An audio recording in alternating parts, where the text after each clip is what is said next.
Naquele tempo disse Jesus a seus discípulos: Vós sois o sal da terra. Ora, se o sal se tornar insosso, com que salgaremos? Ele não servirá para mais nada, senão para ser jogado fora e pisado pelos homens. Vós sois a luz do mundo. Não pode ficar escondido uma cidade construída sobre um monte. Ninguém acende uma lâmpada e a coloca debaixo de uma vasilha, mas sim no candeeiro, onde ela brilha para todos os que estão em casa. Assim também brilhe a vossa luz diante dos homens, para que vejam as vossas boas obras e louvem o vosso Pai que está nos céus. Palavra da salvação, glória a vós, Senhor. Unir o pontão, por isso vem, entra na roda com a gente também. Você é muito importante, por isso vem, entra na roda com a gente também. Você é muito importante. Reflexão. Pois bem, hoje é terça-feira, dia 10 de junho de 2025, a 10ª semana do tempo comum, né? Acabamos de passar por um período da Páscoa, agora entramos no tempo comum da vida pública de Jesus, né? No texto do Evangelho de hoje, segundo São Mateus, chegamos ao Sermão da Montanha. O Senhor continua a orientar e ensinar seus discípulos, né?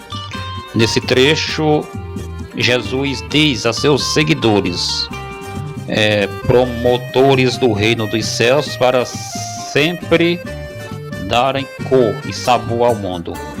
Ele diz: vós sois o sal da terra, vós sois a luz do mundo. Se o sal é aquilo que purifica e dá sabor, então o discípulo de Jesus é aquele que dá sentido à realidade do mundo, aquele que mostra as razões de sua fé e de sua esperança em Deus. Com relação à temática da luz, rezamos e acreditamos que Cristo é a luz do mundo. O cristão, como seguidor do Senhor, como aquele que caminha na sua glória de seu Deus, também é chamado a ser luz, seja com sua vida, com seu testemunho ou com suas obras. O cristão deve ser luz à medida que é iluminado por Deus. O cristão deve ser o sal à medida que traz esperança ao mundo. Ele usa aqui uma metáfora, né? Que é uma comparação. Ele compara com o sal da terra e a luz do mundo, né? O sal, porque o sal é quem dá o gosto, né? Todos nós sabemos que de comer sem sal, né? Uma comida sem sal, uma carne, um feijão, um arroz sem sal, por exemplo, não tem gosto, né? Assim somos nós, discípulos de Jesus, devemos dar gosto às pessoas, né? Ao mundo, sobretudo as pessoas ao nosso redor que convivem com a gente, né? Dentro de nossas casas, na comunidade, na igreja, por onde a gente anda por aí nas comunidades, né?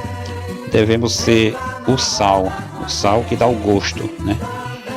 Se o sal fica insosso, ou seja, perde o sabor, então não serve mais para nada, a não ser para as pessoas pisotearem, né? É o que diz aqui no Evangelho. Assim somos nós. Se nós perdemos a fé, se nós perdemos de vista Jesus Cristo, né? Que é Ele que nos dá este tempero, essa seiva, né?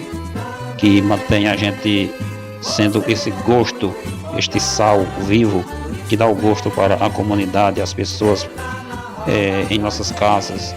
Então, se a gente não dá esse gosto, a gente fica insosso, não serve mais para nada. Então, o sal deve dar o gosto, né? Ao contrário dos que não têm Jesus Cristo dentro de si, não obedecem a sua palavra, não receberam ainda o seu chamado, que muitos servem só para dar desgosto e não dar o gosto, né?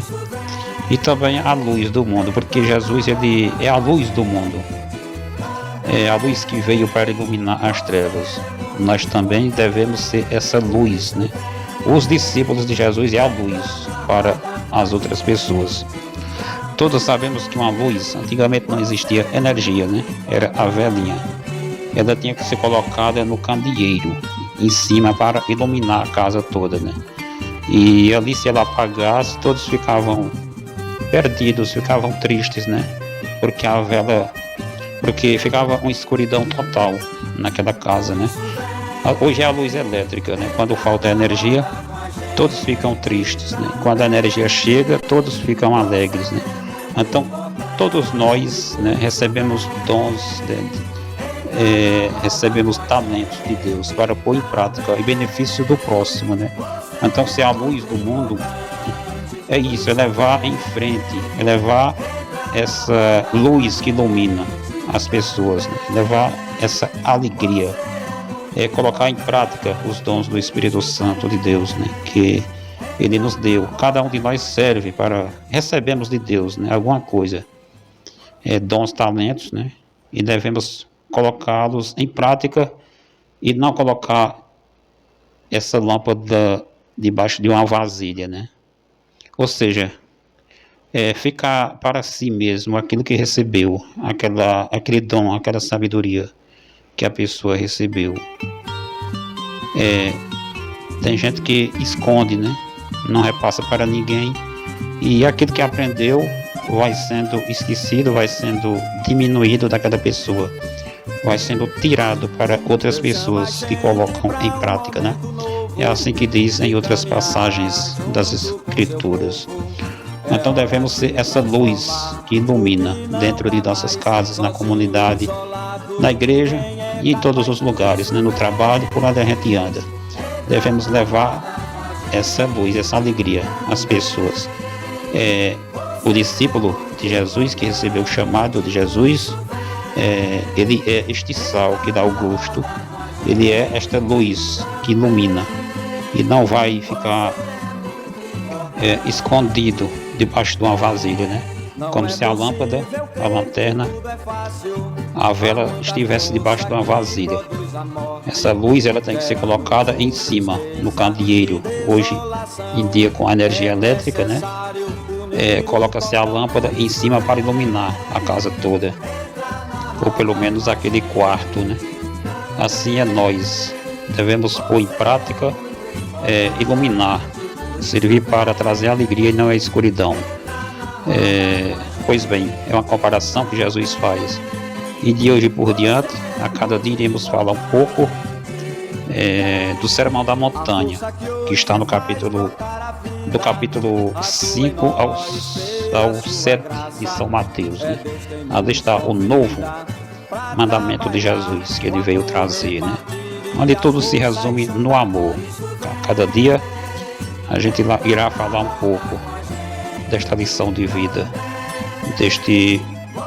desta nova aliança, este novo mandamento, né, que Jesus trouxe para cada um de nós, discípulos e discípulas dele, pôr em prática, né, colocar em prática e não esconder aquilo que a gente recebeu para servir ao bem comum de todos, já que Jesus viveu a sua vida dando o exemplo, né?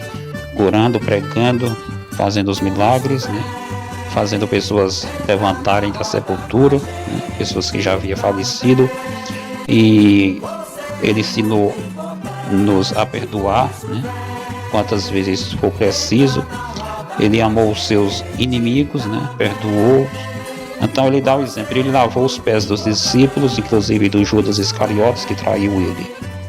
Então, para ser discípulo de Jesus, devemos viver para servir e não para ser servido. Devemos colocar em prática a vontade de Deus, os dons, os talentos, né? Tudo isso e muito mais em favor do outro, né? Não importa quem seja a pessoa. Se a gente fazer o bem somente àqueles que nos amam, não estaremos fazendo nada de extraordinário assim a merecer o reino de Deus. Não estamos fazendo a diferença. Para sermos diferentes, para fazermos a vontade de Deus, devemos amar também aqueles que nos odeiam, que nos perseguem. É assim que está no comecinho do Sermão da Montanha, no capítulo 5 de São Mateus. É só ler e comprovar o que estou dizendo, né? Onde Jesus vai falar das bem-aventuranças, né? Bem-aventurança que quer dizer, parabéns, vocês estão no caminho certo. É desse jeito, porque foi assim que aconteceu comigo, foi assim que aconteceu com os profetas, né? Porque viveram fazendo a vontade de Deus, sendo sal e luz do mundo, por isso foram perseguidos, né? Odiados, e muitos foram martirizados, foram mortos. Então, um bom dia, uma boa terça-feira, tudo de bom. Até a próxima, espero que vocês tenham compreendido. E é só ler as escrituras, né? Está no capítulo 5 de São Mateus e vai até o capítulo 7. E veja que o que eu estou falando está na Bíblia. É Jesus que falou, não sou eu que estou dizendo. Louvado seja nosso Senhor Jesus Cristo, para sempre seja Deus louvado.